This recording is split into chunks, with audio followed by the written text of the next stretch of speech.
કામ ને કામ. માણસને ક્યારેક તો આરામ જોઈ કે નહીં? બેટા તું થાકી ગઈ છો, થોડીક ચા પીવીશ તારે? ચા નથી પીવી, થોડીક શાંતિ મળે ને તો ઈ આપો.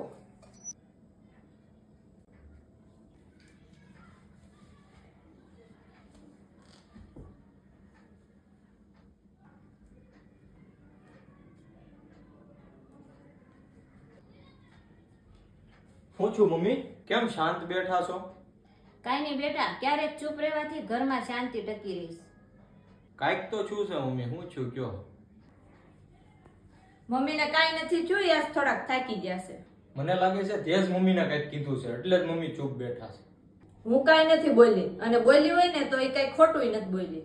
આખો દિવસ બધું કામ મારે જ કરવું પડે છે. મમ્મીથી એવું કાંઈ નથી થતું, એ તો આરામ જ કરે છે. ભૂમિ બેટા, મેં પણ ક્યારેક આખો દિવસ રસોડામાં કામ કર્યું છે. એ દિવસ મારી હાહુ પણ મારી સાથે કામ કરતા, ત્યારે મને લાગતું કે બધું કામ હું જ કરું છું, પણ હકીકતમાં મારી હાહુ મારી હારે હતા ને એટલે મારથી બધું કામ થતું હતું. તો બેટા તું મારી સામે આમ ગુસ્સામાં બોલી ગઈ તો ઘર કાંઈ ઈંટ અને પાણાથી નથી બનતું. સ્ત્રીઓની ધીરજથી અને સ્ત્રીઓની સહનશીલતાથી ઘર બને છે. તો બેટા તું જ આ ઘરનું દિલ છો, અને એ દિલ ધબકશે ને તો જ ઘરના બધા ખુશીથી રહેશે.